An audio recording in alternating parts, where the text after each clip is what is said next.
Hello tout le monde, j'espère que vous allez bien. On se retrouve aujourd'hui pour la première vidéo de toute une série de vidéos que j'ai trop hâte de faire et de lancer sur ma chaîne. Si vous avez vu le titre et que vous vous y connaissez un petit peu, je pense que vous avez deviné de quoi on va parler. Mais j'ai décidé de lancer toute une série de vidéos sur des enquêtes paranormales. Alors il y a énormément de gens qui font ça sur YouTube, je le sais, il y a énormément d'histoires qui ont déjà été racontées. Je le sais, mais c'est vraiment un sujet qui me passionne depuis toujours et encore plus maintenant que je suis dans tout ce monde de spiritualité et de l'occulte, etc. Et du coup, j'avais envie de, moi aussi, faire des vidéos sur ces histoires-là. Donc, aujourd'hui, comme vous l'avez vu dans le titre, on va commencer par la base, un peu. Je vais commencer par vous raconter l'histoire du couple Warren, qui étaient des chercheurs en paranormal et qui ont enquêté sur énormément d'histoires. Donc, si ça vous intéresse, je vous laisse avec la suite. N'oubliez pas de vous abonner si c'est pas encore fait, d'activer la cloche pour ne pas rater les prochaines vidéos sur les prochaines histoires. Et moi, je vous dis à tout de suite.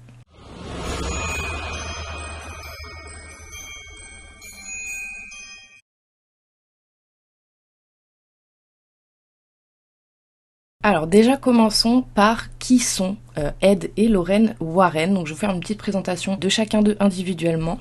Donc Edward Warren Miney est né dans une famille catholique le 7 septembre 1926 à Bridgeport dans le Connecticut. Il a vécu dans une maison hantée de ses 5 à ses 12 ans et c'est les phénomènes dont il a été témoin qui lui ont ensuite inspiré sa vocation dont je vais vous parler. Et Lorraine Rita Moran est née le 31 janvier 1927. Elle a grandi à Milford dans une famille de 3 enfants. Et il faut savoir que étant enfant, elle avait déjà des dons médiumniques. Elle avait commencé à avoir des manifestations vers ses 9 ans. Elle voyait principalement les auras des gens. Et 3 ans plus tard, elle en avait parlé à l'une de ses sœurs de l'école privée catholique où elle était scolarisée, en pensant naïvement que tout le monde les voyait aussi et qu'en fait elle n'était pas si exceptionnelle que ça. Et en pensant lui faire un compliment, elle avait dit à sa professeure de français que ces lumières, entre guillemets, donc l'aura qu'elle voyait qui se dégageait d'elle, était plus brillante que celle de la mère supérieure. Mais il faut savoir que du coup, sa prof de français l'avait fermement sermonnée et l'avait punie à effectuer une retraite. Et du coup, quand elle est revenue de cette retraite, elle s'est mise à redouter le jugement de ses proches et du coup, elle a essayé de se convaincre que tout ce qu'elle voyait, en fait, ça n'existait pas.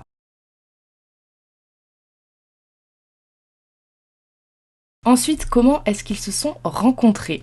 Alors, ils se sont rencontrés, Ed avait 16 ans, il travaillait au Colonial Movie Theatre et il a remarqué Lorraine parce qu'elle venait tous les mercredis soirs au théâtre avec sa mère. Donc lui, il avait déjà remarqué, mais la rencontre n'avait pas encore eu lieu.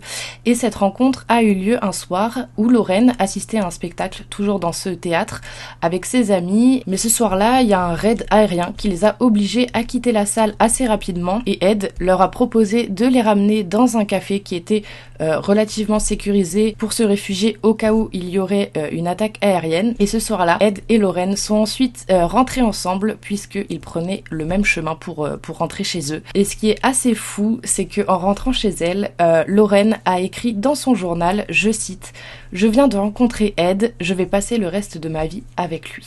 Ensuite, ils sont rapidement devenus amis et puis au bout d'un moment, Ed lui a proposé un rendez-vous qui était plus qu'amical et la suite, on la connaît.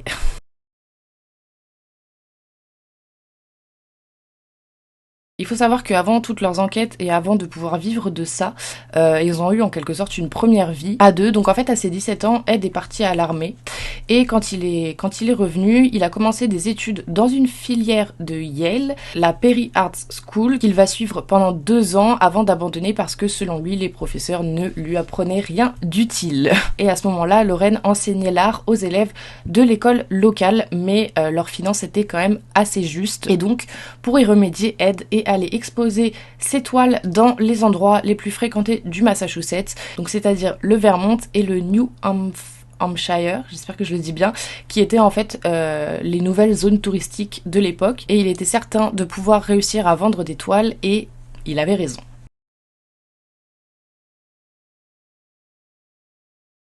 Ce qui est assez étrange, c'est que la peinture les a aidés quand ils ont commencé à enquêter sur les maisons hantées. En fait, déjà, dès qu'ils entendaient parler d'une hantise, Ed voulait toujours emmener Lorraine pour vérifier la rumeur. Parfois, elle refusait, mais il lui rappelait son enfance dans la maison hantée à Bridgeport et elle finissait toujours par céder et par venir avec lui. Mais comme ils étaient très jeunes à cette époque-là, ils savaient que personne ne les inviterait à rentrer chez eux, ce qui est tout à fait logique. Et du coup, Ed, en fait, se mettait à dessiner la maison en question. Il dessinait une esquisse du bâtiment avec tout autour des fantômes et ensuite c'est Lorraine qui allait frapper à leur porte pour leur offrir le dessin en leur précisant que son mari aimait peindre les maisons hantées et qu'il avait fait ça pour eux. Et vous le croirez ou non, mais c'est de cette manière qu'il réussissait à entrer partout pour discuter avec les familles qui étaient, elles, rassurées de savoir que elles n'étaient pas les seules à connaître des expériences bizarres.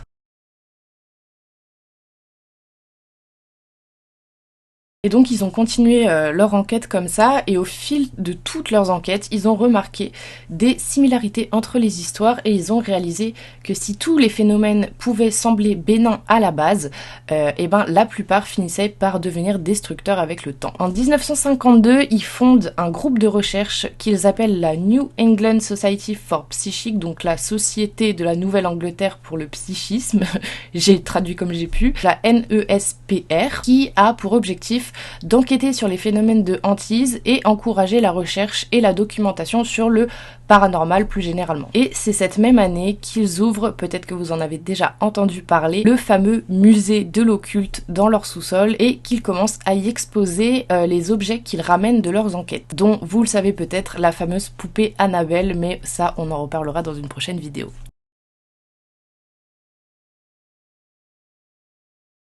En 1965, ils ont enquêté sur une histoire assez étrange.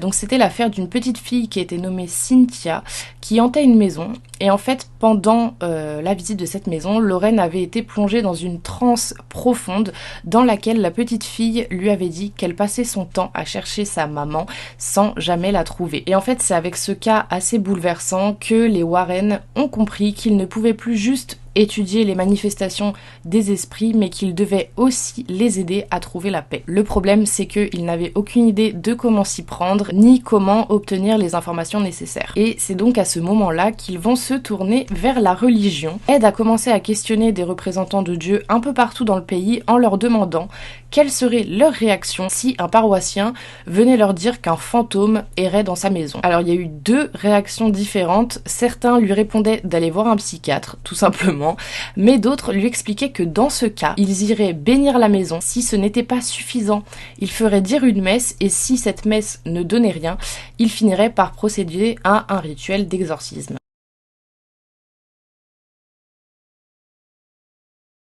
Alors comme je viens de vous le dire, certes, leur travail était basé sur la religion, mais il était aussi basé sur la science.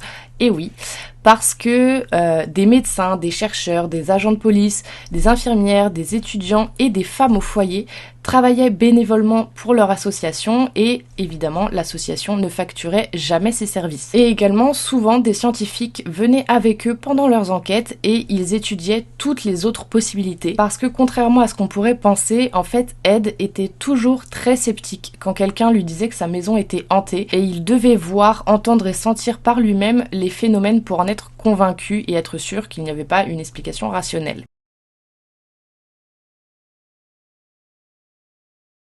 Alors, comment se passaient globalement leurs enquêtes? Donc, quand ils étaient contactés pour un cas ou qu'une affaire leur était signalée, ils contactaient immédiatement la famille ou la personne et si une intervention leur semblait nécessaire, ils proposaient leur aide. Comme je vous l'ai dit, ils ne faisaient jamais rien payer, mais par contre, ils demandaient à être remboursés pour les billets d'avion, les chambres d'hôtel, etc. Une fois arrivés sur place, Ed leur demandait de raconter leur histoire en les enregistrant sur son magnétophone, pendant que Lorraine, elle, allait visiter la maison en essayant de localiser le fauteur de troubles. Pour certains cas, ils visitaient la maison ensemble en commençant toujours par les coins les plus sombres, donc c'est-à-dire les sous-sols, les vides sanitaires et les placards. Pendant ce temps, ils enregistraient tous les bruits sur un magnétophone et prenaient des photos des différents endroits. Ils avaient appris avec l'expérience que la plupart des manifestations démoniaques étaient le résultat de rituels satanistes, de malédictions ou d'activités occultes, et une partie de l'enquête en fait visait à déterminer comment l'entité avait réussi à rentrer dans notre monde. Mais des fois, les informations qu'ils recueillaient n'étaient pas assez explicites et des fois aucun phénomène n'avait lieu quand ils étaient là, et c'est à ce moment-là que Ed recourait à un moyen qu'il adorait, que l'on nomme la provocation religieuse, pour réussir à déterminer la nature de l'entité. Il utilisait la provocation pour amener l'esprit à se manifester à travers de phénomènes qu'il pouvait constater avec l'un de ses 5 sens, et il portait toujours une relique comme protection sur lui. Il disait que plus il rajoutait de puissance religieuse, plus il avait de chances que l'entité lui réponde. Et les fantômes qui n'avaient rien à craindre de Dieu, parce qu'il y en a, se manifestaient toujours assez spontanément, mais lorsque c'était un esprit démoniaque, la situation finissait toujours par dégénérer. Et d'après ces observations, les démons se manifestaient toujours dans le but de posséder les gens, et le processus se déroule en 5 étapes. Donc en premier, nous avons la permission, ensuite l'infestation,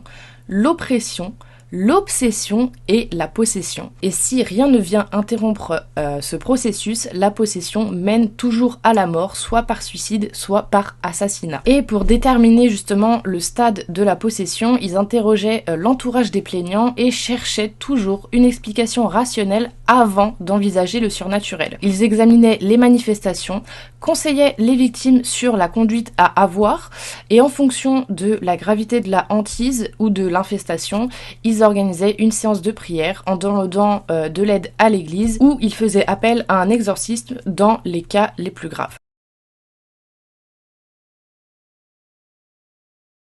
Vers la fin des années 60, Ed et Lorraine ont commencé à raconter leurs histoires publiquement, d'abord dans des ventes aux enchères au profit de l'église, et puis comme ils ont vu que ça plaisait à pas mal de gens, ils ont commencé donc à les raconter dans des conférences un peu partout dans le monde.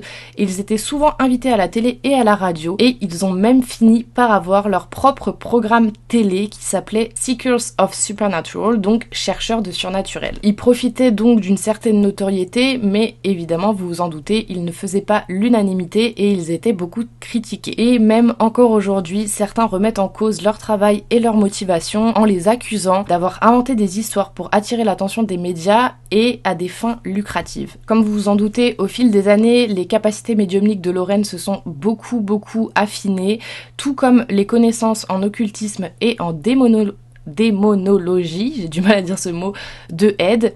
Ils ont aussi fait évoluer leur matériel en utilisant par exemple la photographie infrarouge et les nouvelles technologies audio et vidéo. Pendant ce temps, ils continuaient leurs enquêtes, mais ils continuaient aussi à participer à des talk shows, à écrire des livres, à collaborer pour des films inspirés de leurs enquêtes et à faire visiter leur musée de l'occulte.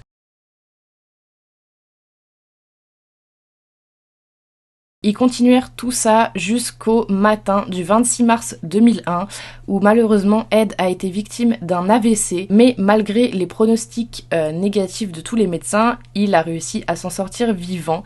Et il rentra chez lui après 5 mois de coma et 1 an en centre de rééducation. Pendant 5 ans, Lorraine l'a soigné tout en continuant ses activités. Mais Ed meurt le 23 août 2006 et pour respecter sa volonté, Lorraine a continué d'intervenir sur différentes affaires en répondant essentiellement par lettre et par téléphone et non plus en se déplaçant. De nos jours, Lorraine vit toujours dans sa maison de Monroe où elle a toujours habité avec son mari, mais elle a arrêté de travailler, elle conseille toujours les membres de son association quand ils lui demandent de l'aide, mais elle en a confié la direction à son beau-fils. Du coup voilà, je vous ai un peu raconté l'essentiel de leur histoire du début à la fin, j'espère que ça vous aura plu. Dites-moi dans les commentaires si vous croyez au paranormal déjà, au surnaturel, etc. et si vous pensez que le couple Warren était réellement bien intentionné ou pas, si il faisait ça vraiment pour aider les gens ou si c'était juste pour l'argent et la notoriété. C'est vraiment quelque chose qui m'intéresse parce que j'avoue que toutes leurs enquêtes sont hyper intéressantes, mais j'ai du mal à savoir, à me faire un avis tranché sur leurs intentions, donc je ne sais pas. Dites-moi ça en commentaire. En attendant, moi je vous fais des gros bisous et je vous dis à bientôt.